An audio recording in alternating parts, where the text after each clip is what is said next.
Good evening. It is 6:02 p.m. and I'd like to call the November 4th Board of Health meeting to order. I'll ask us to roll call in. Stephanie Granger here, Michelle, Here. Joanne, Here. and Megan. Here. Okay, and that currently represents the 4 board members. Um, our first agenda item is a call to order, and for anybody watching, we have a variety of people here for our later joint meeting with the select board. So do we have anything for open forum? Any hands raised or There are not at this time. okay. So given that, then we can maybe move forward with some of the other items that would come before our time sensitive ones. So we'll go to the 7 o'clock item, which was the ARPA request approval for private drinking water wells at PFAS testing. Ray, do you want to tell us about that? Sure. I just wanted to make this board aware that I was on the select board meeting a little over a week and a half ago. As you saw in your packet, we did request additional funding for the private drinking water well project for PFAS. And they did approve the additional funding of $20,000, which we very much appreciate. That will bring more data here to the community, which will help the water department, health department, and also all of our residents here in the community. So we're very grateful for that. That project will start in January. We already have had quite a few people reach out, seeing it on WestfordCAT. So we haven't been informing them that the project won't start till January, but we're putting folks on a waiting list. So yeah, just want to bring that to your attention. If you have any questions, let me know. Does anybody have any questions at this time? No? Okay, thank you, Ray. Should we take old business? Sure. 2004 flu clinics update. So just again, every year we make you aware of our numbers for our flu vaccine clinics, which was in your packet. We do have 677 total as of right now, and we also have a few smaller clinics which we are working with affordable housing with Lisa Larrabee over in our housing authority buildings. So, you know, trying to do some more home visits and get to folks that, you know, can't get to the flu clinics due to transportation or whatever it may be. So we have not had much of an outcry for COVID vaccine. However, we do have vaccine for 18 and under, and anyone that requests it, we're happy to provide them with a dose of COVID. But at this Just time, to clarify, Ray, you're saying you have COVID for 18 and under. correct. Okay. Correct. We do have that in-house right now. We have put that out. If anyone is interested in the COVID vaccine, they can make an appointment here with the public health nurse, and we'll be able to do that here right in-house. I'll just say that there are quite a few places in the country that are starting to have some significant outbreaks that are really taxing them. So I would really encourage people to get vaccinated and not recognizing that this is still a significant concern and causing disruption in places around the country already. Yes, as we're seeing, lots of variants are changing with COVID, but certainly a recommendation to get vaccinated. And if any resident, just a reminder here to the public, if any resident is interested in receiving that vaccine or for a flu vaccine, we'd be happy to provide that. We do provide our clinics a little later than you'll see in CVS or Costco or Walgreens. I think they try to get right ahead of it in August. Unfortunately, the vaccine will only keep you protected for so many months. So we do try to do that right before the height of flu outbreaks. So that's why we have September and October. And also that's when the companies can get that to us. So just want to encourage anyone to get that if they haven't yet. Thank you, Ray. Okay, no other old business? Then we're still ahead of our schedule, so I'll go ahead and have us take our new business. Sure. So just want to make you aware that last week, as you know, Brittany Nash, our regional community health coordinator, was her last day, and we're certainly going to miss her. She was given an opportunity in Florida that she just couldn't resist. Can't blame her. So her and her family moved down there. Um, the Northwest Public Health, it's a big word here, Northwest Public Health Shared Services Agreement between all four communities are now reviewing the position. I have talked to Nicole Lavaliette, who is our community wellness coordinator, to get her input. I did get Brittany's input before she left, just to see if they wanted to see any changes or how can we modify? Do we want to change the title? So that I can bring that. I'm not the only one that makes that decision. Certainly, three other communities besides Westford. Wanted to make sure I bring that information to them. So we are working on that job description now. The hope is to incorporate a social worker aspect to the job. I know communities such as Acton could really use a Drake. Could use some assistance with some hoarding cases that come up that they need some social worker help on. And I know at the time, Nicole and Brittany felt that was a good use of the position. Nicole here in Westford has really developed a great relationship with the schools, and those positions work hand in hand, which has been really nice. So, again, just wanted to let you know that Brittany did leave, and we are actively working on advertising that soon. Great, So, thank if you have any you. questions about the position or want to add any comments, we're happy to take them. Anybody have anything now for Ray on that? Okay. Well, maybe we can get started kind of laying the groundwork. And do we, for our joint meeting with the Board of Health and the Select Board, we'll ask the Scott if you'd like to have your board roll call in. Yes, Ray? so sorry, Ray? Oh, no, I'm sorry to interrupt. I just wanted to let you know there's a hand raised for Emily Teller. Okay. Is that something we should be taking now? I was hoping to do the open forum before you go into the meeting with the select board. I'm just noticing that on tonight's Park and Rec Commission agenda, they're having a discussion about turf fields for the Nutting Road. And I was wondering if the Board of Health has a position on that and, if they should weigh in on that. Thank you. That's an interesting question. I don't think we have discussed turf fields before. Does any other board member have any comments on that? Are we talking about pesticide application or what's the issue with the turf fields? Madam I don't Chair, know. Yes, Joanne? normally during open forum, it is a listening session. We don't engage in conversation, so thank you for bringing it to our attention. Okay, thank you, Emily. We will consider that. All right, then, and thank you, Joanne.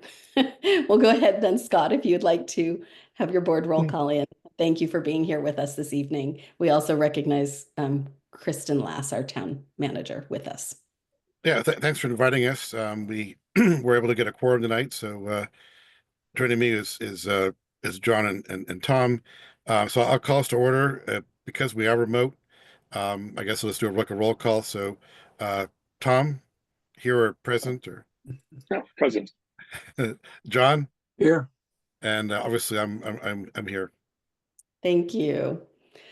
Okay, so Ray, so this is a joint meeting with the Board of Health and the Select Board to appoint a citizen to the Board of Health vacant seat in accordance with is it GLC 41 section 11 or something 11 for the remainder of the term, which will expire May of 2025. We have candidates Alessia, and I'm sorry, I'd need to hear how her last name is pronounced, and Stefan Gopal.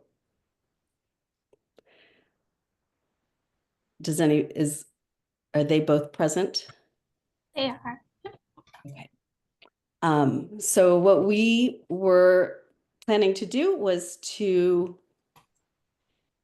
I wanted to read a little bit about the duties of the Board of Health from the MAHB, and then invite, And I'm sorry, before I go for it, Alessia, could you please share how you pronounce your last name?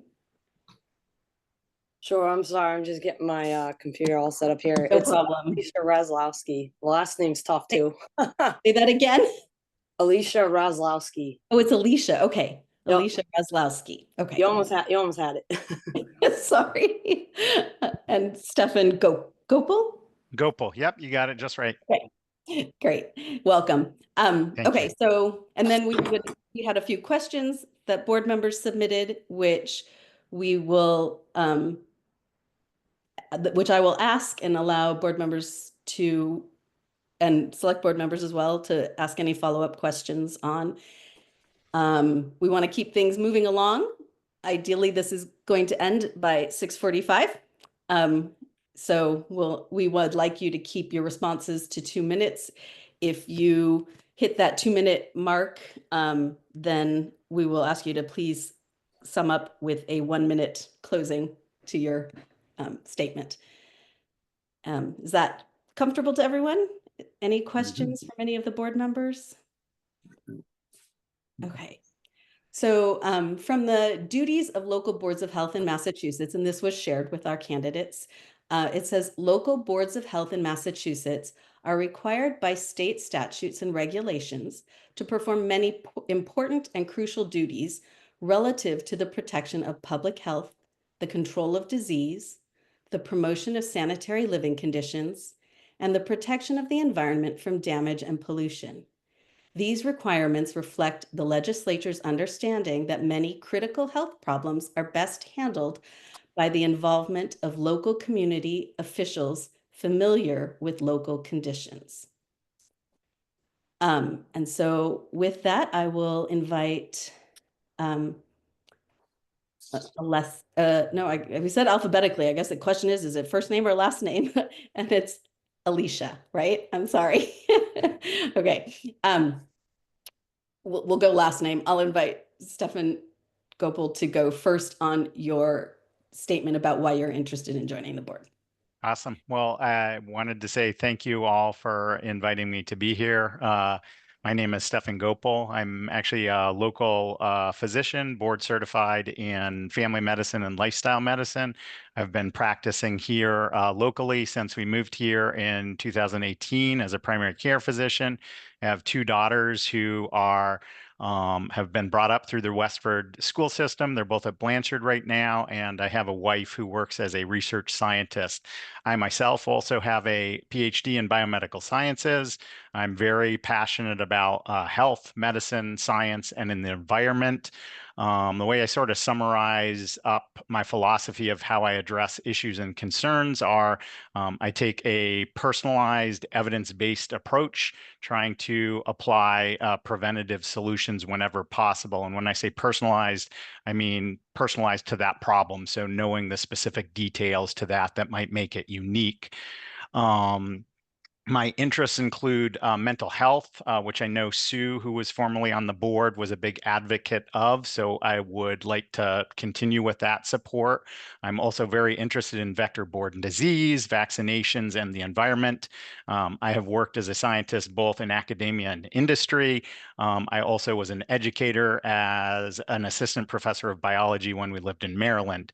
While I have no local government experience, I have been participating in the Board of Health meetings recently and playing an active role in feeding feedback in that.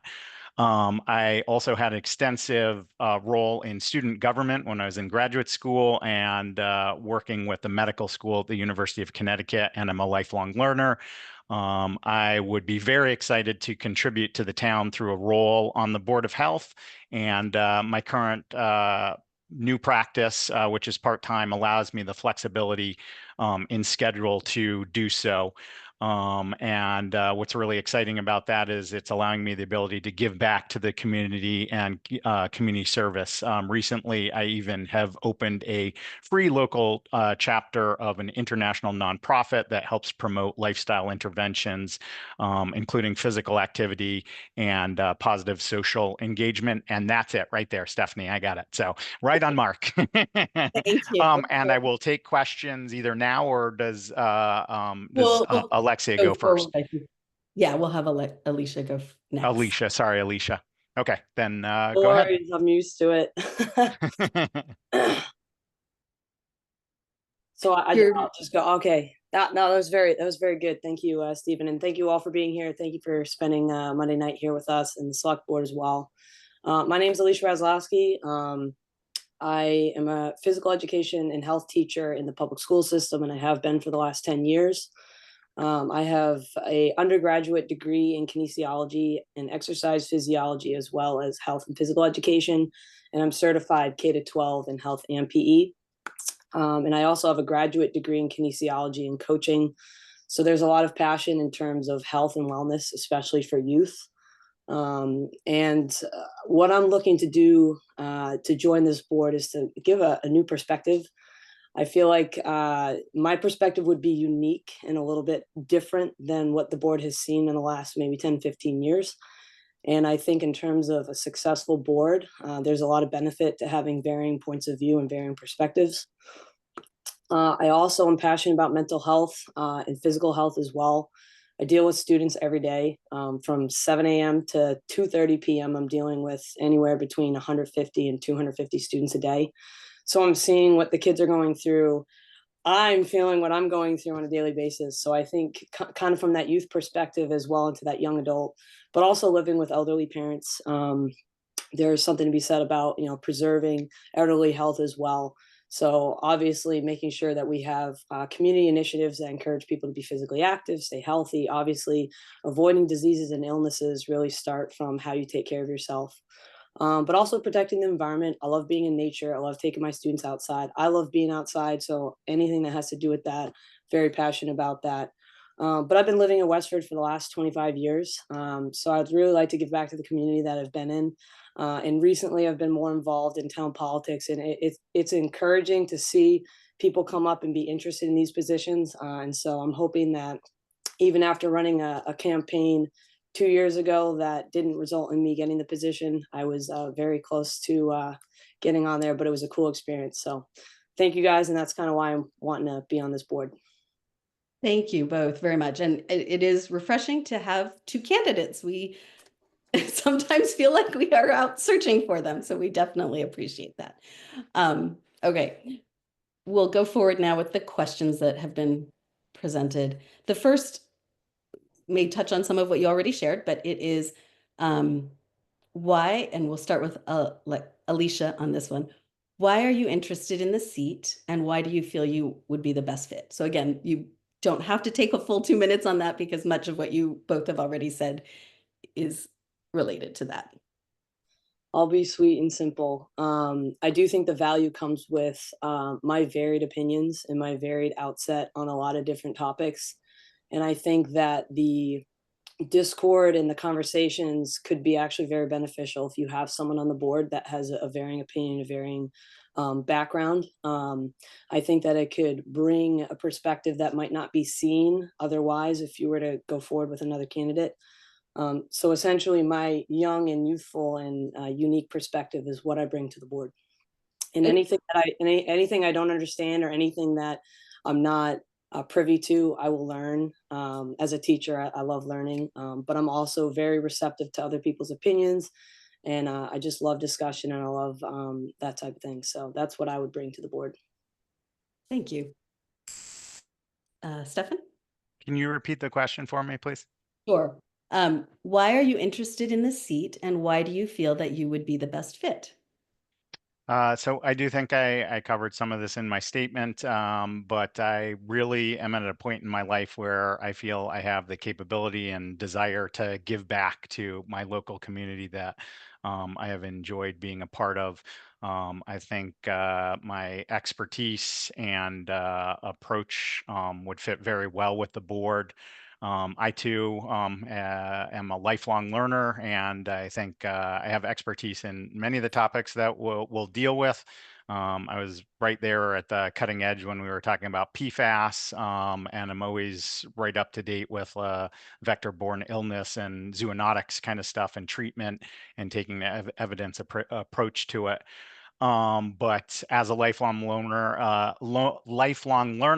very excited to learn about new things. I mean, I sat on one of the ones where we were dealing with septic issues, which was new to me, and it was exciting to learn about that. And again, apply my philosophy of like, what are the key issues in this concern, and how can we approach it in a preventative manner and an evidence-based manner. So I think that about covers it. Thank you. Awesome. Does anybody have any follow-on questions for them from that question? Okay, seeing none, we'll go forward to the next question. And on this one, we'll start with Stefan. How would you define public health? What is the role of the board? And what do you hope to achieve being on the board? If you've had the opportunity to review or participate in a Board of Health meeting, or have you had the opportunity to review or participate in a Board of Health meeting for Westford previously? And again, some of this gets at things that have already been shared. So it also was a little long with multiple parts to it. Can you just read the first part of it to me again? yeah, how would What you define? defines public health? Right. I mean, the health of the public, looking at things from like a larger perspective than just like an individual patient in front of you. So you're looking at like a larger group and balancing things, which I do think is one of my passions, particularly for preventative stuff. You can't always focus on an individual when you're looking at the greater health of the public in general. I am looking to learn more by being on the board and partake in this, apply the tactics that I've sort of talked about. I did, and I think I have been involved in a couple of these. I didn't voice anything in the septic one because it was learning. I asked some questions that I forget who it was that answered them. One of the members answered them personally to me, so I learned there. But I did take an active role in providing some, what I think was actually support and expertise when we were talking about the spraying with the triple E and things that we're going to continue to see in the future. Did I hit on all of them, or were there any other little pieces in there that I missed? I think you got that. Thank you. Okay, awesome. Thank you.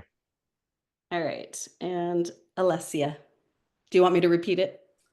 I tried to take some notes so you wouldn't have to repeat it. So I'm going to do my best to save your time. Sure. But the purpose of the board is to make decisions for the betterment and the benefit of the community. And I think we're all, understanding that the best way to do that is to have a representative idea from all the opinions and beliefs from the town members. So that's why I also think it would be good to, get someone on here that might have varied opinions and beliefs, because then you are really getting the opinions of, representative from the town. But also events around town. I've been, around, at least in the town common, they had the mental health awareness event, and I believe that's in May. Because especially in schools, we do promote the mental health awareness around that time. So I feel like being involved in those things is important. I haven't had a lot of opportunities to be involved, at least on the Zoom calls for the Board of Health, because I've been busying my schedule with stuff with school and work and clubs and whatnot. But I've been gradually kind of leafling down on my commitments so that I could have time and be available for these types of meetings and the events. Because I do feel like if I were to join the Board of Health, I'd want to be fully involved, fully engaged, be at the events on the weekends, be at all the Zooms on the Monday night, second Monday of every month and whatnot. So hopefully I answered the question. I was trying to remember everything that you said. It was a lot after a full day of work too. Yeah, no, thank you. I think that was great. Does anybody have any follow-up questions? I have one, but I'm going to hold it until we get to the end just to see if it's resolved. Okay, here's another question. It's a little long, so here goes. And we'll start with Alicia on this. I'm so sorry. Okay, as mentioned in the Board of Health duties, we're often faced as a board with making decisions related to disease. It might be mosquito or tick-borne, rising incidence of vaccine-preventable diseases or novel viruses. And for the purpose of this question, I've phrased it as a novel virus but it would really, the response would really apply to any of the disease scenarios I've mentioned and others that could come before us. So here's the question.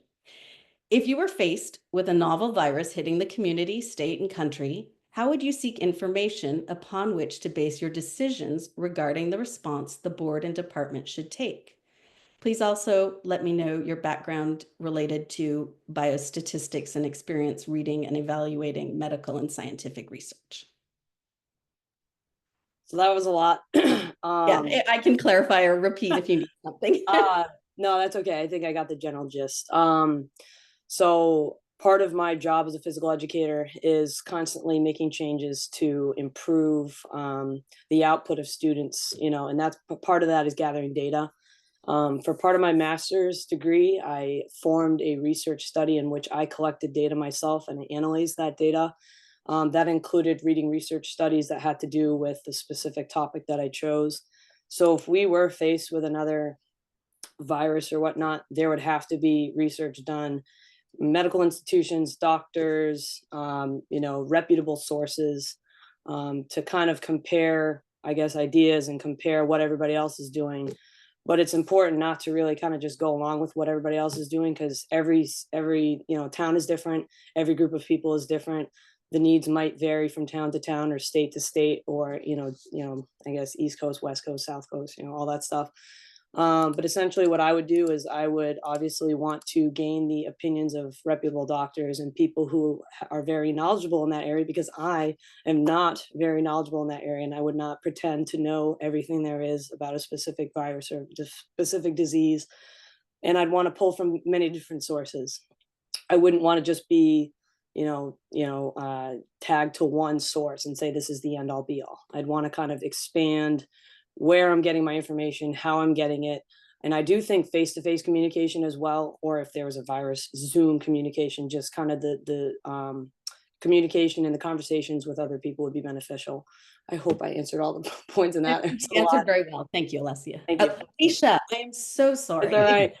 You know what I'll do? Can I change my name on this? So phonetical spelling, phonetical pronunciation. I have a lot of friends with Alicia, a variety of, yeah, so I apologize. It's all right. It's all right. Okay, Stefan, would you like me to repeat the question, or you got it? No, that's okay. I actually think it's a little unfair. I feel like it was you lobbing me a softball here that like I could just knock out of the park. I mean, with my background and expertise, like I have dealt with this, and I expect to deal with this again in the future. But when I was practicing with Emerson at Maynard Family Medicine, out of residency was when the pandemic hit. So I was right on the front lines with how do we deal with COVID? And we didn't know. I mean, we were doing all kinds of different things, and I was working with experts because, again, while I think that I am an expert, I know I was a philosophy major. All I know is I know nothing. There are other people that know more than me. And so I would spend countless hours on the phone actually with my brother, who's a zoonotic vet pathologist, and talking about the COVID virus and what would be appropriate for safety measures. Obviously, in all of my academic training, I've had extensive biostatistics training. I actually, as a family medicine physician, we actually have to do regular practice improvement projects. And mine kind of came up right around COVID. And so I did my practice improvement project on COVID safety and created a research project of what we were doing and what we were implementing, and then following up on how that was working and what sort of outbreaks we were seeing in the clinic. Yeah,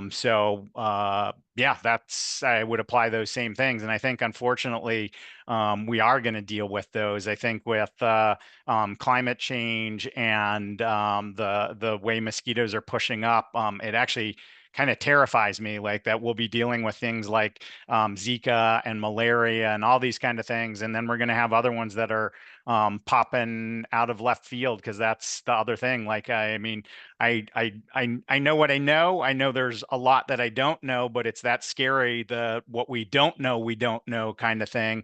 And I think that really raises its head in things like zoonotic and infectious diseases. That's why that is one of my passions and interests, kind of thing. So I hope I hit all the little things on the head, because I kind of had just a plan to kind of tell you about what I did in COVID and what I would do in the future. I do think that they absolutely vary, and I mean, you can't apply the same things to COVID to a different type of disease, and so you do have to look at the literature. You do have to work with local experts to kind of, again, personalize it to the problem, and use an evidence-based approach. And again, I think prevention is the key as well. Yep, I'm wrapping up. I see your finger. Thank you. You're welcome.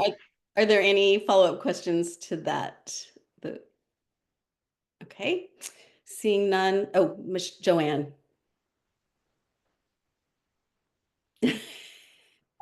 My cursor went somewhere else. I couldn't get unmuted. So I think, like you, I have a question. I don't know if it should ask it now or at the end. So I think I'm going to wait till the end, but I'm going to tee up after you. Okay, Steph? Thank you. Okay, and so our fourth and final question from the Board of Health. I don't know if the Select Board has any questions, but our final question is... There was a hand up I saw there. Oh, Megan? Oh, Tom. Okay. Hi, I think this is a follow-up to the question that was just asked. I'm interested with both candidates. There's a lot of information out there. The information with recent pandemic changed a lot. I guess I'm interested how they would weight the different information that they see, and specifically, what weighting would they give from the guidance we're getting from the CDC versus all the other sources that might be out there. Thank you. Alicia, would you like to respond to that? Sure. I think that coming into, researching anything, you have to put everything on a level field. When you research anything new for the first time, everything is coming in kind of at that even slate. And then depending on, I guess, the popularity of the information that's coming in, or how many people have verified it, or doctors have verified it, or research analysts have verified it, then it gains in popularity and it gains, I guess, weight, as you had mentioned. But I think initially you're taking everything with a grain of salt. And I found that the most valuable interactions I had were with students and parents during COVID, and those firsthand experiences talking with people in person, paired with the research from the internet. And I know you had mentioned the CDC, but everything has to be taken, all together. And then as you kind of progress, then you start to see things that, have more weight and you find have more importance or are more valid than other things. Because there's a lot on the internet, and there's a lot of stuff that is invalid, and there's a lot of, dishonesty on the internet. But sometimes you really have to dig deep for the truth. Like, you have to dig so far deep, and you're doing 20 different things to get to the truth. And it just takes someone that's persistent, and I'm a very persistent person. And I find that I actually have a skill for finding truthful information. And that's something that I've developed over the last couple of years, especially after COVID, when one thing was said about this thing and another thing was said about this, and masking and vaccines and all this stuff, it kept changing. So you're having to stay on the ball and stay on things and just make sure you're keeping up with everything. So I hope that answered your question, Tom. And thanks. Stefan? Yeah, so I both agree and disagree a little bit with Alicia. I do think, again, you do have to take everything with a grain of salt. And I mean, as a scientist, when you're dealing with new things, like, you've got to take in all the information. But I think, and I'm not holding you to this completely, but I feel what I've seen actually in practice with a lot of disinformation that's out there is that we oftentimes give too much of equal value to everything and every opinion. And as a scientist, I know that some things do have more weight. And while you listen to both sides, you also have to, I always tell my patients, you've got to look at the source that this is coming from. Like, so when you're getting your medical information, is this coming from a reputable source? source like John Hopkins, or is this coming from like an Instagrammer on TikTok or something like that? And so I think you really have to look at where the data is coming from. But again, always reevaluating it. We use a cycle when we're doing project improvement of like, okay, and where are we now? And let's look back and move forward, kind of thing. So that's the way I would apply. I would apply the scientific method is what I use to apply to these types of problems, kind of thing. But I think you do have to look at expert opinion and where like data is coming from. We unfortunately live in an age where people can actually pay to publish now and stuff like that. So you've got to know where your information is coming from. So I hope that addressed it. Thank you. Okay, any other questions at this time? Okay, then I'll go forward with the fourth question, and this one is Stefan first, yes? Would you support a board decision even if you did not agree with it? Do you, again, it's a little long.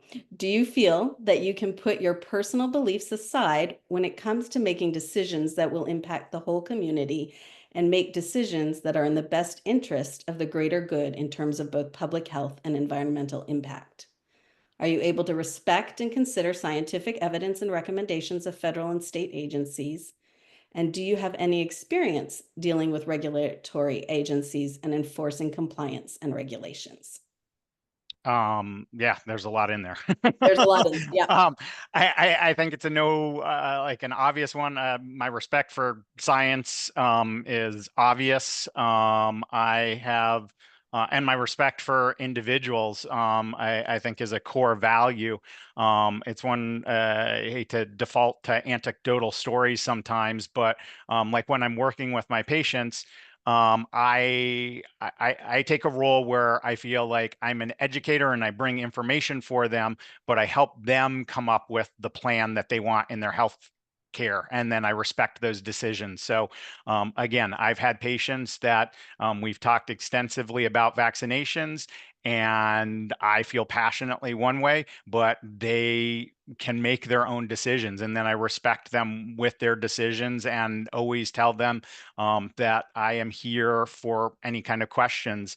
I would apply the same thing to the board. I mean, I would respect the board and their decisions. I would absolutely be vocal in letting them know what I think and what I've found, but then we've got to come to a consensus, because that's, I mean, part of public health. That's part of the things that we did see also with the CDC. And while I had patients and I've dealt with people in general that are like, it whipshot and went back and forth, and I'm like, it didn't as much as you actually think. If you look, what it did is evolved, and that's what sort of happens. And so you've got to be open to that. And as I've said before, I mean, I don't know everything. I know a lot of things, and that doesn't mean that someone else doesn't have a very valid opinion. And I like to learn. So were there any little pieces in there that I sort of missed? Just on respecting recommendations of federal and state agencies and or experience with regulatory and compliance. And I mean, yeah, working in a clinic, you have to follow regulatory compliance, HIPAA issues, OSHA issues. So I've worked with those. I mean, in the COVID pandemic, I definitely had to interpret and explain and help patients understand things that were being told by regulatory bodies like Health and Human Services, World Health Organization, and also sometimes how to explain when those things sometimes seem contradictory, kind of thing. So yes, I have dealt with that for many years. thank you. And enjoy Alicia, it. Okay. Alicia, would you like me to repeat that long question? No, you don't have to. Okay. I think I've grabbed his Got your notes. Got it. my Okay. brain. No, it's okay. I'm doing my best over here. So I think that supporting a decision, even if you don't really agree with it, I feel like everybody at some point has had to do that, whether it's on the Board of Health or it's your job or it's, you know, a social situation or a friendship or something like that. And I have had to not necessarily support, I don't want to be, faking a support if I truly don't support something. However, support and respect are different. And I believe a recommendation versus a mandate, like we're recommending what the public should do. We're giving suggestions to the greater good, to the community of Westford, and obviously people it's their right to be able to either take the recommendation or, do whatever they choose to do on their own personal, it's their own personal right.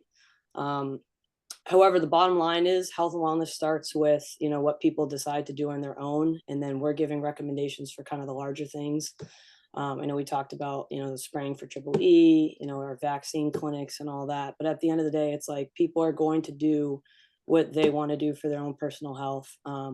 So I guess in response to that, I would not hold back my opinions. I would respect the opinions of other people. But if I have an opinion that I want to share and I feel would be beneficial to sharing with the board, I wouldn't hold it back. But I also wouldn't agree with something or support something that I have a fundamental issue with.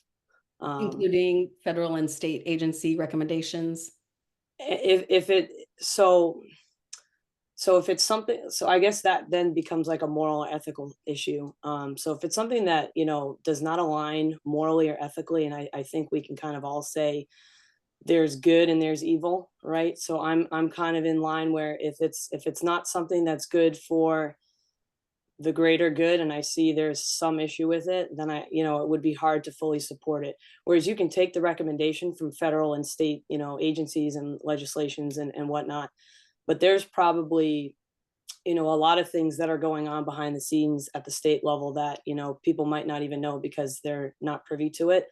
And I can give an example that is health related. I appeared at the State House last November just to be a voice for various bills that were being passed through. And there was an adaptation to an abortion bill that had some wording in it that our legislators were trying to let 5-year-olds and up make their own personal medical decisions without their parental consent or their parental knowledge. And there was a lot of people that called in that said, I'm pro-choice and I've been pro-choice my whole life, but I don't agree with this bill. I don't agree with this wording.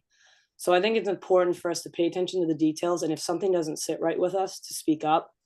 And I thought that was a very beneficial conversation to have at the state level. I mean, there was hundreds of people that showed up. The courtroom was packed.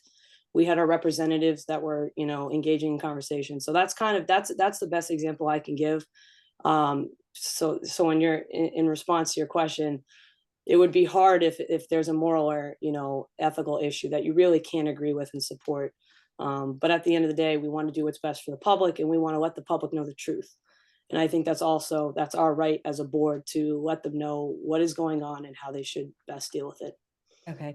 I'm going to ask one question as a follow-up for you, which is you talked about we recommend versus mandate. Some of our things are mandates. Some of our things are regulations. They are requirements. Are you comfortable with that?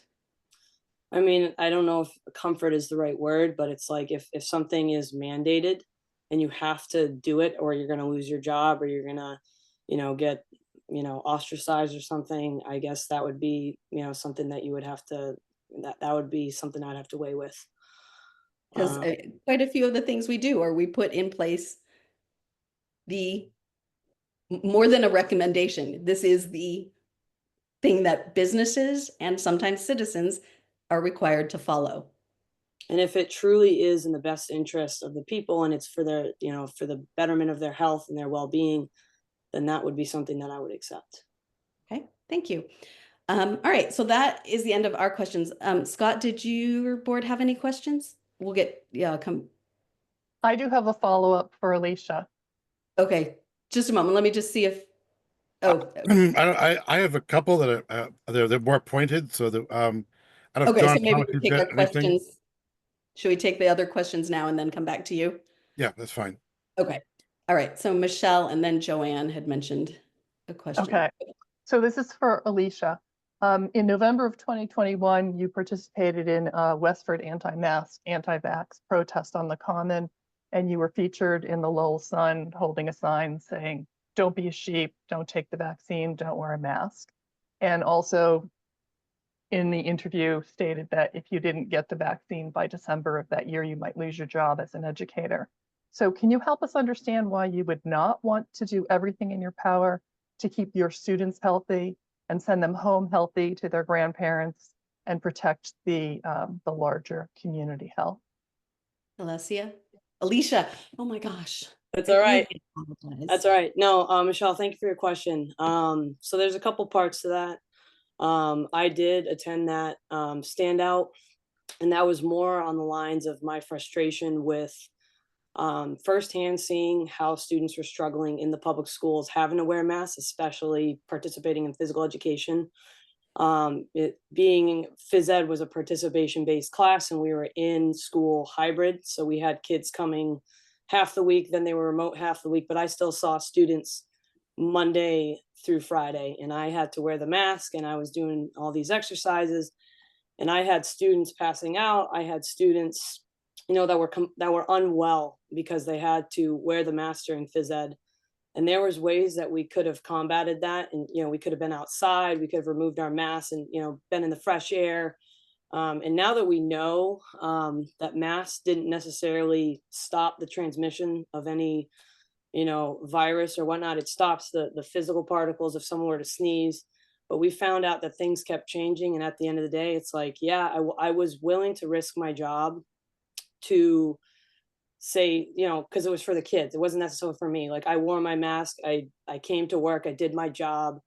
But at the end of the day, I was seeing how the kids were suffering and struggling. And then when I saw the masks on the little kindergartners and the little kids, and they were crying and they just didn't want it honestly broke my heart. And that was tough to see. And I was willing to forfeit my job for that. But another thing is that reporter, I didn't consent to my photo being taken. There was people there taking photos, and I just happened to look around, and she's like, "Oh, smile for the camera." And I was like, so there wasn't consent given there. And then when she was talking, she's like, "Oh, we may use this, we may not." So it was kind of, I wasn't really pleased with how that kind of carried along, and I didn't think it was that fair. But I hope I answered your question. And that was one of those like moral, ethical things. Like, I didn't think it was right that children should be suffocated 8 hours a day and have a 15-minute lunch break to eat their food and then have to put the mask back on. All right, thank you very much for your response. I appreciate it. I hope I answered all the parts. There's a lot there. Joanne? So getting back to the regulatory piece and getting off of COVID for a moment and apologizing because I don't know what's going on, but it isn't COVID, it isn't flu. I've tested, but I'm coughing. A lot of what we do on the board is regulatory. There are times when we have to say no. We have to enforce housing, we have to enforce septic, and those are sometimes difficult situations. And I think, I don't know, Stefan, you may have been on that one where, we do have a homeowner that it's a very difficult situation that they're in, but because of the way that the laws are written, these are not laws that we write, they're state regulations. We have to enforce them locally. And so the answer at the end of that whole presentation was no, we won't allow that. We can't do that as a Board of Health. I actually like to hear both candidates talk about that situation and being placed in a situation where, as much as, and I think this came up a little bit, how you may feel, but being able to say, and not talking on the medical side for the greater good, but just, doing the regulatory work that we have to do, the ability to say no. And do I get to pick? I don't care who goes first. Yes. Go ahead. So, what do you mean? Like, how we feel comfortable if we are in a situation where you have to say no? I mean, yes. I mean, that's something that I've have to do with my children, in my job, and as a member of the Board of Health. Like, you have to again, I think as Stephanie pointed out, like we make mandates and make decisions that affect people. And when you've done your due diligence and you're following the regulations and you're following the evidence, then that is the the statement at the end of the day. And I understood that. That was actually an interesting one, because at the beginning I'm like, hey, let's do whatever we can to help these people out, kind of thing. And that's where hopefully if I'm on the board, I recognize listen twice as much as you talk, kind of thing, because that not being one of my areas of specialty. And as you guys ask questions, I'm like, oh wow, that's right. Like there is virus particles in the gray water, and it really turned my mind that I'm like, I really feel bad for these individuals, but like you've got to say no for the greater good, for that other neighbor that had the well right next to it. Or again, all of these things also evolve. Like I think one of the things that they brought up then was like, this would have been fine 20 years ago. Well, it's regulations get stricter as we learn more. So you have to stick to your statement in that given point of time. So I don't know if I rambled with it, but I can say no is the short of it, and live with that. Alicia. Yeah, I mean, there's really not much to expand on. Saying no is something that I've done a lot better job on as I've gotten older. I don't have any children yet. However, when I do, I will be more than excited to exercise that with them. But, when it comes to regulations and whatnot, I do think it's important, to weigh and make sure that you are saying no when you need to say no, and not just accepting everything and saying, yes, let's do this, let's do this, let's do this. Because obviously there are certain things that you have to say, like, hey, this is not a good idea, or we shouldn't do this, or we shouldn't put this here. We should, so sweet and short of it, yes, I can say no. Thank you. Thank you. My question hasn't been addressed, so I will ask it. And it was more to Alicia, because you keep saying you would bring a different perspective to our board. And I'm curious to hear what you believe that different perspective is. Sure, Stephanie. So, I mean, it's no secret. I have more, varied beliefs than a lot of members on this board, especially, with the COVID and vaccine and the masking. However, I think having that varied opinion and having those varied beliefs, but also having a youthful perspective. I just turned 30 in June. I'm young. I understand this generation. I understand the generation before me. I understand the generation, that comes directly after me. I'm around Gen Z all day. So having that benefit of being in the schools and seeing what's going on, seeing what goes on in school committees as well, like I'm involved kind of just as kind of like a fly on the wall. You kind of see everything that's going on. You see, the news reports that come out weekly.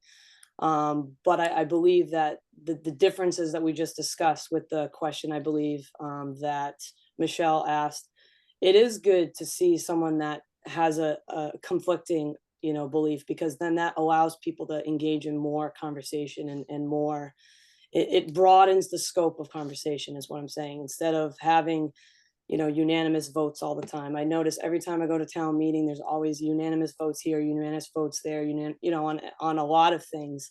And I'm not saying that's a bad thing. The fact that you're all voting, together in unity is a good thing. However, I do think there's a benefit if there is someone that might kind of ask questions that might not be asked, or share ideas that otherwise wouldn't come up if I weren't here. Does that kind of answer the question? No, that answers very well. I appreciate that. Thank you. Yep, absolutely. Stefan, you wanted to respond? Can I Sure. chime in on that one as well? Like I think I also one, I hope I'm not the old vote, just because I'm in my 40s, kind of thing. I went back to medical school as a second career, so I identify very much with younger generations. I've trained with them. I have daughters. So I look at all of those perspectives. Before I even got into the sciences, my undergraduate degree is in philosophy. So I think the different perspective that I also bring is whatever everyone else is saying, like, what is the devil's advocate to this too. Like you've got to bring that up and look at it. And I think that applies both philosophically and scientifically, is that you don't just go with the flow. So you look at, well, what is the counter argument or what is the opposite, and then value those kind of things. So I think I'll bring a different perspective as well. I think anyone almost hopefully would bring a new, vibrant perspective to the board, and we're not just all clones. Thank you very much. And I have to apologize to everybody a little bit that I have been engrossed in listening and I'm looking at the time. So I will turn the time over. Oh, Can I'm I just, sorry, one thing? Megan, and I- then I hear what Alicia's saying, but I'm a little offended. I think there's something to be said for experience and time worked in a particular profession, and it's not about age. thank you. Megan, did you have a comment also? I think that you guys asked lots of what I wanted to ask. I just wanted to point out that there was some questions in the Q&A, and I didn't know if we were gonna answer those or if we were gonna, I was just pointing it out, that's all. Okay, thank you. I appreciate that. We'll go to the select board and Scott now. Yeah, I think what Alicia met with for all of it was John and I. So, do you have any questions, John? No, I think they've covered it all, especially following up on that different perspectives part. Tom, anything you wanted to add? No, thanks. Thanks. I think we're in good shape. I'm in good shape. Okay. I just had a couple. One is, so tomorrow we get to vote on legalizing certain psychedelic substances. And of course, as boards, we can't take positions on that. But, one of the items that if it were to be approved would be allowing individuals over 21 to have their own little 12 by 12 plot to grow their own psychedelic mushrooms. I guess just thinking about that, as a select board, will be tasked with implementing it. As a Board of Health member, what would your be advice in terms of what are the likely problems we might see, or would there be no problems in your opinion? And who would you like to start? Oh, I can pronounce Alicia, so let her go first. Awesome. Yeah, I see some negative effects, but I also know that certain psychedelics and like weed and mushrooms, they're used for, stress relief and mental health therapies and whatnot. However, I see it kind of in terms of, all right, if someone's 21, they most likely have their license, they're operating a motor vehicle. There's no saying, even if there's the product not inside the vehicle, whether they've smoked before or partaken before, we could run into some issues of more people being high in the clouds as they're driving. And I think that could be a very real possibility for danger, especially in communities where we have a lot of children, and we have, even in my neighborhood, a lot of kids go, biking around the circle, and they, we have runners, joggers, walkers with their dogs. And I just think the presence of that might open up a door for increased cloud presence of citizens, if that makes any sense. Does Stefan? Yeah, so I mean, I really have to keep it concise because this is one I could talk forever on, kind of thing. To try and keep it short, though, I think there's a couple things with this. One of these is the like in legalizing weed, marijuana, or psychedelics and stuff like that. The problem I always have with it is it puts it, again, what we sort of talked to, it takes it out of the hands of the experts and it puts it into the hands of the individuals for treatment, kind of thing. And I've just seen where that causes oftentimes more harm than good, kind of thing. Not that I don't think there are positive things in these. Again, I'm on the cutting edge of science, and it's amazing some of these things that we're seeing in research with the active ingredients in mushrooms, some of the stuff that you may have seen with like MDMA that was recently turned down. But I think that it needs to be, it needs to go through a rigorous process. And it really, as Alicia pointed out, it can really cause like a lot of public health problems when you just sort of say, okay, well, you're over 18 or 21. I think that you know what you're doing with this kind of thing, and it takes it out of the expertise of it. So I don't know. Was that what you were looking for? Did that address your question, or did I go off on it a little bit? No, it was more a case of, it's an advisory to the select board. If we were to have to abide by this, what should we bear in mind that, are risks or So to, I, to the community. So I mean, you're going to have to the other big one, and I know with the psychedelics that they are not addictive substances. I mean, that's a proven kind of thing. But whenever an individual is basically taking mind-altering substances, whether that's tobacco, alcohol, marijuana, or hallucinogenics, like they're treating themselves and they're dosing themselves, and then they're altering their mind. And like Alicia pointed out, you're interacting with the rest of the public, and so there are going to be safety concerns. One of the big ones, actually, that I don't know where it's fallen, but it was one that I was following, was as we've legalized marijuana more and more, is how do you address that in being inebriated to drive and test for it? So you are going to have, again, problems that you're going to have, and there's going to be problems that you don't even know that you're going to have. I think this is one where hopefully this is something that the Board of Health can help you with as well. Yeah, it's not easy.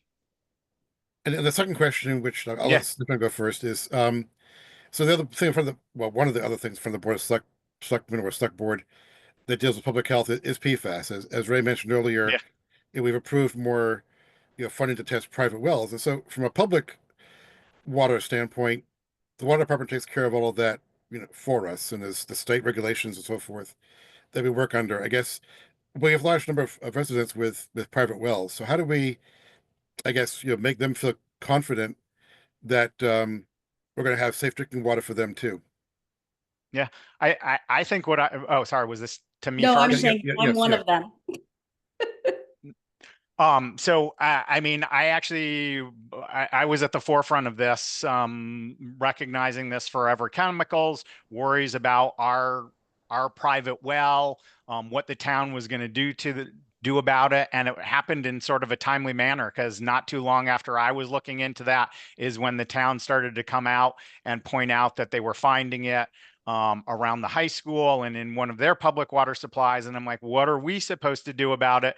I mean, in some cases, that's what you get with being a homeowner. And we looked into private testing. What was exciting is that I think the board found funding and really jumped on this to start doing sort of spot testing. And our well was one of the ones that was actually involved in that. And I think I saw it from the customer side, but I hope what was going on the board side is when they were selecting those of us that were testing, because they had limited testing, is that you're doing it in a manner that you can then provide information that makes the public feel safe, that like you are looking out and protecting them as well. And another thing that I think the board did really awesome, was it Ray or was it with someone else on the board? But when they recognized that there was funding that hadn't been allotted for and ends at the end of the year, they're like, let's get more of that PFAS testing. And I think, again, more data, more understanding the problem, and the better you understand the problem and can present that and educate it to the public, I think you can reassure them, and always also point out, like, if you still have concerns. And I think I saw it in one of the first PFAS ones, was these are the labs that are reputable that you could go to and take a sample of your well. But we never felt that we had to do that because of the way the town was handling it. And I felt that they were handling it and looking out for us as well as their own public water kind of thing. I hope that answered it. Got a little long-winded. I do that sometimes. So do I. So that's okay. Alicia? Yeah, no, there's a lot in that too. And Stephen, you're definitely, or Stefan, you're definitely more knowledgeable in that area than I am. But I do know that, that PFAS can cause cancer. So, I mean, you know, if we're looking at from a health standpoint, definitely, you know, routine testing, but also I like the point that you made about presenting the public with the information in a way that's easy to understand and see and kind of, you know, just see. Because a lot of the stuff that the town does, even with like town meetings, we see there's not a whole lot of people going. And I feel like more people would be invested if the information was, you know, presented. And I know I've perused the health website and it's very organized and there's a lot of great information on there. But then advertising, how do we let the people know about it? Because I have elderly parents that live at home. I mean, my dad knows how to work a computer, but might not know where on the Westford website to gather the information from the PFAS testing with the graphs and the data and collected. So I definitely think in addition to the water monitoring and the reporting, just making that information, you know, known to the public in an easy and concise way is definitely good, because people, like I know Stephanie, you said that might affect you. Like if you're not on a board of health, if you're not connected with someone that's on a board of health, how would you even know? So I think those are important things as well. So hopefully Scott, I answered the question. No, thank you.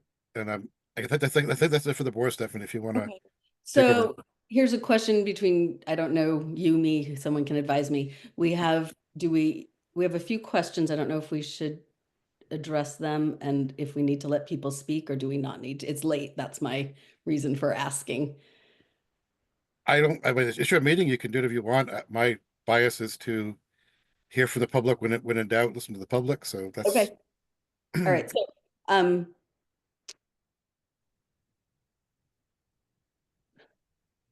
yes, somebody asked us to discuss the pros and cons before we have a vote. That was Megan O'Connell. Diane Wood asked if people could tell us how they would support. We've heard about lots of experience with youth. Tell us how you would support the other segments of the community, seniors, preschool, parents, etc. Alicia, I really apologize. It's all right. That's why the kids just call me Miss R at school. I don't want to have to butcher the last name too. It's okay.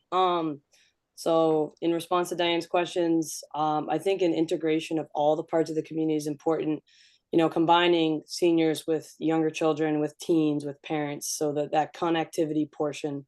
I know in the town that I work in, we have a newsletter that gets sent home to parents at all grade levels, so high school, middle school, elementary school, and pre-K. And in that newsletter, you know, there's obviously the talk of what's going on in the week, events and whatnot. But I definitely think more community events that are displayed. Like I love that banner that's hung by the Westford Library that kind of showcases events. I love that because I drive that road almost every day. So, and that gets a lot of traffic, just advertising events, maybe 5K walk runs, maybe lawn games event on the town common, maybe bringing games and events to the senior center where maybe people aren't able to get out as much, aren't able to travel, or maybe even visiting local nursing homes in the area, just bringing kind of the energy that the youth benefit the community with. So hopefully that kind of answered the question. I definitely, I know the Jack Walsh tennis courts are getting redone, the basketball courts getting done. I'm excited. Maybe we get like a town pickleball thing going. I mean, just to get people socializing, get people out, because truly, like, your health is wealth. Like if you're healthy and you're working your body and your muscles and your, you know, joints and everything, you're getting fresh air. Like that is way more beneficial than people think. Like just getting people outside. And if we have to use funds to bus people there that maybe can't drive or aren't able to, just so they can experience something like that, I think that'd be really powerful. And then maybe like if we're looking at preschool, maybe doing like a high school preschool connection, like a big buddy, little buddy. I don't know if that's something that's still done at Westford Academy. We had buddies within the school when I was there, so it was a senior paired with a freshman. But I think it'd be really cool to see those high school kids kind of take leadership role and, you know, interact with even the little kids and our older population as well. Thank you. So hopefully, Diane, that answered the question. How do I put my hand down? Does this thing just, oh, I can lower it. Sorry, I was like, it's still there. That's okay. I don't know that I remember when I'm in that mode. Thank you. All right. And Stefan, sorry, I put the questions up, so now everyone's in a different location on my screen. In theory, the young folks know our computers. Yeah. All right, Stefan. I mean, I echo everything she says. I mean, it's you got to be multifactorial and definitely, I mean, it's not just about the youth. It is about the elderly. Like I think we have a great senior center. You have to get the word out in multiple venues, and I think we do that. We like use Facebook. I've seen flyers. Like you use the mail. You use those banners. So it's just public health is about the public. That's everyone included in it. And you've got to use different methods to get to different people. And I think Ray and the Department of Health does a really good job of doing it. So I would continue to support that and always be looking for, is there something that we're missing? Is there a group that we're not recognizing that's not being representative? Or is there a mode of getting the word out that we should take advantage of? But I've seen that we're doing a good job. Thank you. So, okay, are there any further questions from any of the board members? And seeing none of those, do we have any other community members here that wanted to participate and ask a question? I don't see anyone, any hands raised from our attendees. Emily Teller just made a comment. No question, was the first of 50 homes to get the PFAS testing paid for the town. That was great. And we were reassured our PFAS levels are insignificant. We have lost Tom. Oh dear. Okay. And he said he may drop and he was in a car. Okay. So I don't know if you want to have a discussion between both boards and yeah, we were he can asked pop back on. I don't know if anybody has anything that they would like to say. Well, first I'm going to thank both Alicia and Stefan for their interest and for the things you've shared this evening. Both of you, very much thank you. And from the bottom of my heart, I apologize. I try so hard with names and I am really apologetic of my struggle. I appreciate it. You are forgiven, and it happens to the I very hadn't heard it until tonight, and so I had it trained in my brain wrong. That's okay. That's why I put the pronunciation up on I there. appreciate that. I just have to look. So thank you both very much for your interest in the board and for the things you've shared with us this evening. And I will now, I think we will take time to discuss as boards if we have any comments or questions, or and then we will hopefully have a motion to, well, we need to get Tom back to have a quorum. So yeah, without Tom, there's not a quorum of the select board. Right. And I believe we need to have that. We can't vote. And actually, I've got to say, I'm queasy with having deliberation without Tom present. Yeah.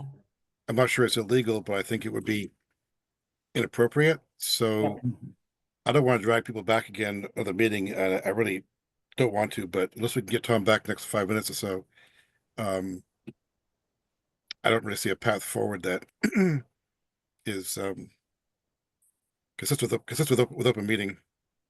Correct. I agree. So, all right. Joanne, you have your hand raised. Do we know if he is coming back, or did he say he had to leave for the evening? So Tom is in China, and he was in customs between mainland China and Hong Kong, and then getting into a car. So he may come back when the car gets to a better connection, or he may not. And I can't promise that in 5 minutes he'll be back. I can't promise he won't. I've been to Hong Kong. It's all hills. So I would suggest that if we can table the discussion and move on to our public hearing. I don't know if it's a problem for you and John to hang on for a little bit while we get to our next meeting agenda to see if we can get him back. Well, I can hang on if you want. I'm sorry, John, what was that? Yeah, Stephanie, I can hold on if you want. Okay. And Scott? Yeah, it's okay. And is that something we can do since we're in a joint meeting and we go to our public hearing? This is beyond my knowledge of rules and regulations. Well, Tom says getting close to the border, we'll drop it, log back in ASAP. So yes, I would suggest table it for the moment and hope for the best. So Maybe I rescue there. can I make a motion? Sure, Joanne. Make a motion to table the joint select board Board of Health meeting to discuss appointment to the board until until we have a quorum with the select board. Motion made. Is there a second? I'll second. Okay, motion made and seconded by Megan. Does this, I mean, even without all the select board, but for Board of Health, all in favor, Stephanie Granger, aye. Michelle, Aye. Megan, Aye. Joanne. Aye. Okay, and do we think this is sufficient? That way we can hang on until we get him back. Okay, And then our candidates don't have to come back again. yeah. We really appreciate his effort and everything. Okay, but can we do our public hearing? Mhm. Yeah, okay. Yes. All right, Ray, then we will move forward with that public hearing to amend the Westford Board of Health rules and regulations concerning minimum sanitation standards for food establishments to incorporate the 2022 Federal Food Code with the 2017 105 CMR 590.000 Massachusetts Retail Food Code. Okay, so the FDA Federal Food Code, there's two. There's the Board of Health and the Health Department, they enforce the Federal Food Code and they enforce the Massachusetts Retail Food Code. The Federal Food Code is updated every 4 years. Each state can adopt it. It's a model code. Here in Westford, we do adopt that code every 4 years. And so there's many reasons, which we did put in your packet. We also did send all the information, all the changes, updates to all of our food establishments here in Westford at the beginning of the month. We let them know they could come in for any questions. There are certainly changes, but there are small changes, I would say, compared to other past years. Oh, Tom's back. Do you Tom want is to back. Yeah, can we hold? I would hold suggest, this? given the phone connection, we take him and untable and move respectfully, Madam Chair. Yeah, I will make a motion to leave our public hearing on the federal food code and resume our discussion on our candidates with the joint meeting of the Board of Health and the Board of Select Board. motion made. Is Sorry. there a second? I'll second that. Seconded by Michelle. All in favor, Stephanie, aye. Michelle, Aye. Megan, Aye. and Joanne. Aye. Okay, so that motion passes unanimously. We'll return to our discussion regarding the candidates. If anybody has anything they'd like to share about their thoughts, please let me know.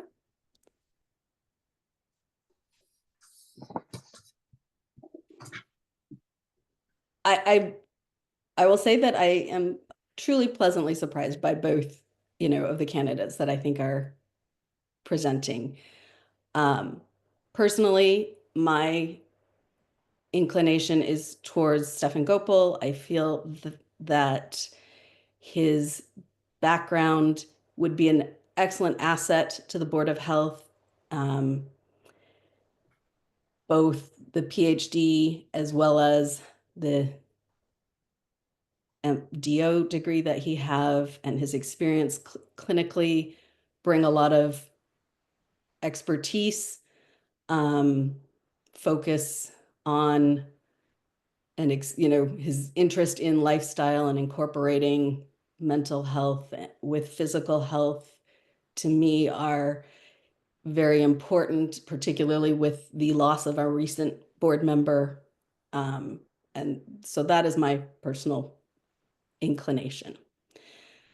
But I appreciate very much a lot of what Alicia has presented and respect her very much, many of the things she had shared with us. Any other discussion, or do we want to, is there a motion to take a vote? As well, anything from the select board side, John Sure, or please. Tom, that you want to comment? Yeah. I agree with Stephanie, I think. Tom, you're off mute. Yeah. So that indicate you want to speak. Just to answer your question. So thanking both the candidates for sharing a lot of great information with us, and I'm ready to vote.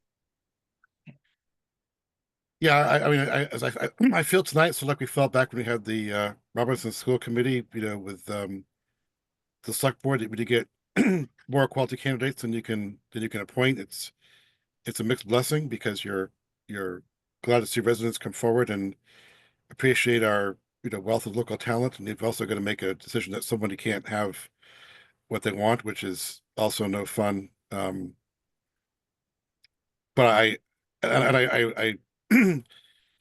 I appreciate both sort of the clinical experience that Stefan brings, and I appreciate the fresh perspective, and I think an education perspective, health and wellness kind of benefit that Alicia brings.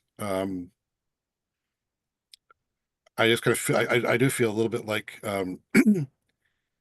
Stefan is close to what we need right now in terms of mental health aspect that Susan really was not just there for, but a champion for. And as I think about some of the questions from the select board dealing with policy on things like PFAS being the one of the top ones, I kind of feel like there's a advantage in that research side that Stefan has. So that's where I'm coming from. Thank you. Would somebody like to move a vote then, or? I think that from what I read, we have to make a motion. Someone has to make a motion to move the vote. Is that correct? Yes. That's correct. You have to have a motion and a second. Okay. I'll make that motion to move to vote. Thank you, Michelle. Is there a second? I'll second. Thank you, Megan. And Scott, do you have to have your own, or No, I think we're basically a joint? 9-person board for this purpose. Okay. So how do we, I'm sorry, how do we? We have to do a roll call of the, I mean, we are we're a joint board, but for this vote, it's like a one board vote. But if you want to just call your board first, then our board, and then, And do they just our say the board to adjourn. candidate they prefer? Is that how they do it? You actually have Oh, to, you have the motion should be to nominate the candidate Okay, to be the thank you, next Board of Health Christine. members, rather than the motion to be to vote. Okay, that's what I was thinking. Thank you. So with that motion on the table, I guess, do we have to amend it? Yeah, we have to amend. You have to say who. There has to be a motion to appoint somebody, fill in the blank, and then Okay. second to that motion. So do we have to withdraw the motion that's on the table then? That was not Michelle should correct. be able to amend it. Okay, Michelle. Sure. I'll amend that motion to make a motion to appoint a new member to the Board of Health. No, but you have to You have appoint to say who it somebody. is. You have to say the I have person. Oh, I have to say the person. Okay, so I would recommend that we nominate Stefan. I'll second that we nominate Stefan Buchwald. I don't know if you. Thank you. Motion made and seconded then. All in favor. Michelle? Aye. Myself, yes. Joanne? Yes. Megan? Yes. And then do you call your own people, Scott, or do I keep going? Keep on going. Keep going. Okay, John, Yes. Scott, Aye. and Tom. Aye. Okay, thank you very much. So welcome, Stefan, and thank you so much, Alicia, I know it doesn't sound like I'm sorry because I keep repeating it, but I truly am sorry. It's okay. Okay. And thank you. Yeah, no, I understand. It's totally fine. Thank you guys for your time, and thank you, Stephanie, for running Yeah. the meeting. Everybody for your time Monday night, and Stefan, congratulations. You have a wealth of knowledge, and I hope you succeed in this position. Thank you, Alicia. I hope you will still come to these board meetings and vocalize what's important to you so that we can hear that opinion. Like, it's not exclusionary, in my opinion. Yeah, no, absolutely. Thank you so much. Um, If with that, if it's okay, could I adjourn the select board? So I need a yes, motion. please I need a motion stop. to adjourn. Yes. Thank you, Tom, so much for joining us from China. It's motion to Yeah. adjourn, Tom or John. So moved. Is there a second? Come on, Tom. He's behind another hill. Okay, I'll second. All in favor of John, Aye. Tom? I'm an aye, so 2 out of 3. We're adjourned. Thanks. Thank you so much. Thank you, Stephanie. Good night. Thank you, everyone. Thanks. So we'll have to let Stefan know how to proceed. I think you have to go to town hall and get sworn in. Is that the next Yeah. step? Yep. So, but Right. someone will reach out to me. I will get a call or an email. Ray, it's on point. I've already heard from you like 3 times in the last couple days. So I will be looking forward to hearing from you again. Thank you I will so reach out. much. And we will now then, I'll make a motion thank you, to resume the Joanne. hearing, resume the public hearing, to amend the Westford Board of Health rules and regulations concerning minimum sanitation standards for food establishments. Stefan, feel free to stay and listen. I'll second that motion. Thank you, Michelle. Motion made and seconded. Okay. So we heard Ray discussing the food code. Did we have more to say on that, Ray? Nope, just, I just wanted to just refresh. We did send everything to our establishments and gave them an opportunity to not only ask questions, but to be here this evening. So we're happy to take any questions they have. Our hope is in December to have a virtual meeting for any restaurants or establishments that have questions. I'm going to put on a PowerPoint presentation just about the changes and offer them there's all kinds of new flyers and posters in many languages to help them with, for one example, is sesame is one of the 9 allergens now. One of the other big ones that I think is a real pro for establishments is that they're able to have pets in outdoor dining. So that's something new that will also be addressed. So But that's just an outdoor. Dogs only, not all pets. Do not bring your boat. right, I didn't say all pets, I said pets, but dogs. Correct. And so that is listed as one of the changes.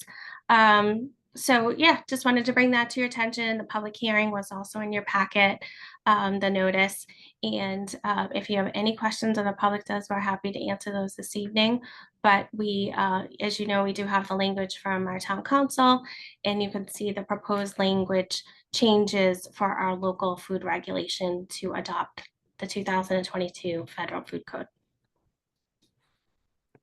Do we have any, I guess this is the next part, to see if there's anybody here with questions from the. There are no questions in the Q&A or in participants. Okay. Right. All of the attendees are gone. Okay. So we're Correct. able to then just move the vote to approve this? Correct. Great. Is there someone who would like to make that motion? I will make the motion to approve the amendments to the Westford Board of Health rules and regulations concerning minimum standards for food establishments to incorporate the 2022 Federal Food Code with the 2017 105 CMR 590 Massachusetts Retail Food Code. Thank you, Joanne. Is there a second? I'll second that. Michelle seconds. Thank you. And then we will move to the vote. All in favor, Joanne? Aye. Stephanie, aye. Megan? Hi. And Michelle? Aye. Okay. And so with the 4 current board members at this point, that motion passes unanimously. Wonderful. Thank you so much, Ray and Abby and the department, for all you're doing on this. It's great. We really appreciate it. Thank you. And we have talked about ARPA. We have done our old business. We did our new business. Do we do new business? We did. We did. So is there a motion to adjourn? I'll Oh, make goodness. that motion. Michelle made that motion. Is there I'll a second. second? Thank you, Megan. All in favor. Stephanie, aye. Joanne, Bye. Michelle, Aye. Megan. Aye. Wonderful. Thank you so much. And Stefan, we're happy to have you join us. Welcome, Stefan. Yes, welcome. Thank you so much. I'm so excited to be a part of the team. Go get sworn in. Yeah. Go to town hall and they swear you Oh in. my God, tomorrow is Oh, voting day. I don't know about tomorrow. Before the next board meeting. Before next month. yeah. Yeah, maybe wait till like Friday. Awesome. Thank you guys so much. Thank you. And Welcome. good night, everyone. Thank Good you. night. night. Have a Thank good you. evening.